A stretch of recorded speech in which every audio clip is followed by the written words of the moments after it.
আসসালামু আলাইকুম রহমতুল্লাহ। আপনারা গতকালকে একটি টক শোতে দেখেছেন বিএনপির সংরক্ষিত নারী আসনের সংসদ সদস্য নীলুফার রহমান চৌধুরী। উনি আসলে জামাতকে কটাক্ষ করার জন্য জামাতকে বলেছে যে জামাত জাকাতের টাকায় চলে, ফেতরার টাকায় চলে। তিনি জাকাতকে মূলত চাঁদাবাজির সাথে মিলিয়ে নিয়েছেন এবং চাঁদাবাজিকে জাস্টিফাইড করার জন্য তিনি জাকাতকে হে করেন, তুচ্ছ-তাচ্ছিল্য করেন। এটা স্পষ্ট ইসলামের সাথে কুফরি। এটা কোনোভাবেই আসলে কাম্য নয়। উনি এর আগেও অনেক বেফাঁস কথাবার্তা বলেছে, আমরা দেখেছি দর্শক।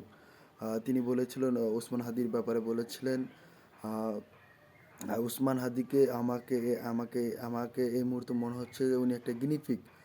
উসমান হাদিকে গিনিপিগের সাথে তুলনা করেছে, সেটা নিয়ে অনেক তর্ক বিতর্ক আলোচনা অনেক হয়েছে। এবং তিনি গতকালকে যে কথাটা বললো সেটা আসলে ইসলামের যে মৌলিক পাঁচটি বিষয় সেটার সাথে পুরোপুরি কন্ট্রাক্টরি।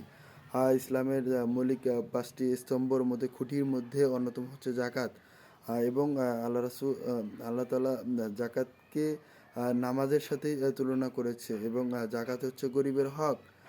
আসলে সেই জাকাতকে তুচ্ছ-তাচ্ছিল্য করে চাঁদাবাজিকে, টেন্ডারবাজিকে, রাহাজানিকে আসলে জাস্টিফাইড করেছে নীলুফার রহমান চৌধুরীর মতো বেয়াদবরা। আমরা যদি আসলে দেখি, চাঁদাবাজি গত ২ বছরের মধ্যে বিএনপি সারা বাংলাদেশে লক্ষ লক্ষ কোটি কোটি টাকা আসলে চাঁদাবাজি করেছে। এই যে চাঁদাবাজি এবং এই চাঁদাবাজির ফলে তাদেরকে একটি আসলে ট্যাগ দেওয়া হয়ে গেছে যে একটা বিএনপি একটা চাঁদাবাজ দল, টেন্ডারবাজের দল, খুনির দল, ধর্ষণকারীদের দল। এই যে সামগ্রিক বিষয়, এই সামগ্রিক বিষয়গুলোকে ঢাকবার জন্য মূলত জাকাতের সাথে চাঁদাবাজির তুলনা করেছে নীলুফার রহমান চৌধুরী। এবং যে আদর্শ এবং মতামত যে দিক দিক আদর্শগত যে দিক, জামাত কোনোভাবে চাঁদাবাজি করে না, টেন্ডারবাজি করে না, কারো কাছে জবরদখল করে জমি দখল করে না, টাকা পয়সা নেয় না। এই যে তাদের বিরুদ্ধে কোনো চাঁদাবাজির অভিযোগ নেই, টেন্ডারবাজির অভিযোগ নেই, কোনো কিছুরই অভিযোগ নেই আসলে।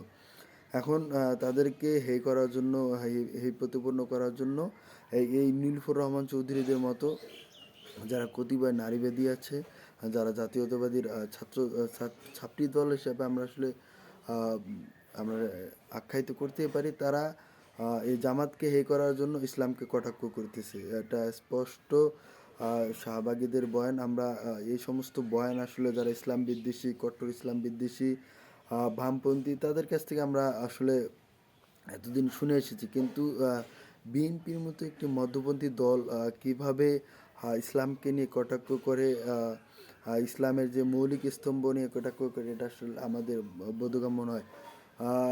শহীদ শরীফ ওসমান হাদি ভাই একটা কথা বলেছিলেন যে শাহবাগ যার কোলে উঠে কিছুদিন পর তার ফাইলস হয়।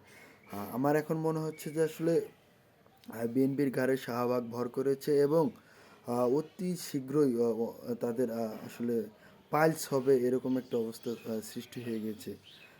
তো এই সমস্ত নারীবাদী, এই সমস্ত নেতাকর্মীদের বিএনপি আসলে আশ্রয় দিয়ে মূলত তারা ইসলামের সাথে কন্ট্যাক্ট করতেছে এবং ইসলামের প্রতি তাদের যে একটি মতাদর্শগতভাবে কিছুটা মিল ছিল এবং তারা যে মধ্যপন্থার দল, সেটা থেকে আসলে তারা পুরোপুরি বেরিয়ে আসতেছে। এটা আসলে কিভাবে, কিসের জন্য হচ্ছে আমি বুঝি না। হয়তো বা ক্ষমতার গরম, ক্ষমতা, তারা 2/3 মেজরিটি পেয়েছে, সেজন্যই আসলে তারা এরকম বেফাঁস কথাবার্তা বলতেছে। কিন্তু ক্ষমতা চিরস্থায়ী না, এই জিনিসটা আসলে বিএনপির মনে রাখা উচিত এবং আহ, এই অনুযায়ী আসলে তাদের কর্মকাণ্ড পরিচালনা করা উচিত। অন্যথায় আসলে তাদের যে পরিণতি, তাদের যে পরিস্থিতি, 5 আগস্ট পরবর্তী সময় থেকে তারা ইসলামকে নিয়ে নানা রকম কটূক্তি করেছে শুধুমাত্র জামাতকে ছোট করার জন্য। আমরা দেখেছি এর আগেও জামাতের কোন নেতা নাকি বলেছে আসলে জামাত জান্নাতের টিকিট বিক্রি করে, কিন্তু এইরকম কোনো প্রমাণ আসলে তারা দেখাতে পারবে না। এই যখন পরিস্থিতি, তারা আসলে তারা জামাতকে খাটো করার জন্য, জামাতকে প্রতিপন্ন করার জন্য ইসলামকে তারা কন্টিনিউয়াসলি খাড়া করতেছে। তারা বলতেছে যে জিয়া রহমানের নাম নিলে উজু করতে হবে, খালেদা জিয়ার নাম নিলে উজু করতে হবে। এই যে একটা অবস্থা, তাদের এই সামগ্রিক পরিস্থিতি থেকে তাদেরকে বের হয়ে আসতে হবে।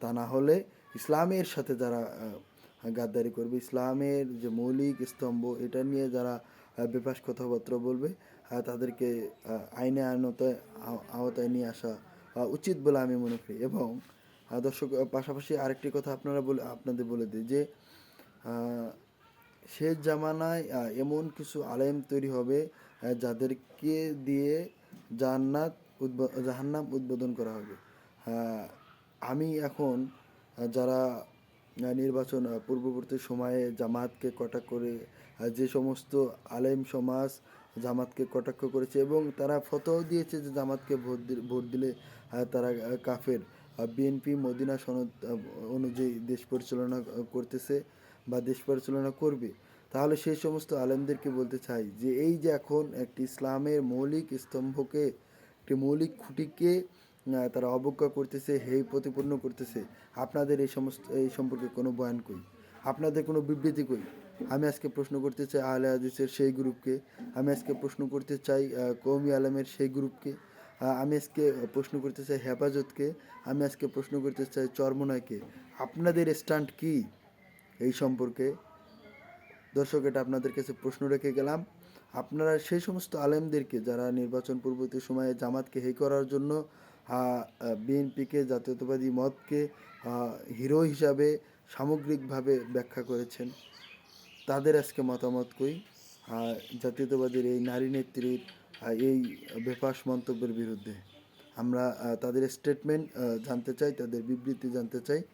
দর্শক, আপনারা আপনারা জানতে চান, আপনাদের জায়গা থেকে সামগ্রিকভাবে কালেকটিভভাবে ভয়েস রেজ করুন। ইনকিলাব জিন্দাবাদ।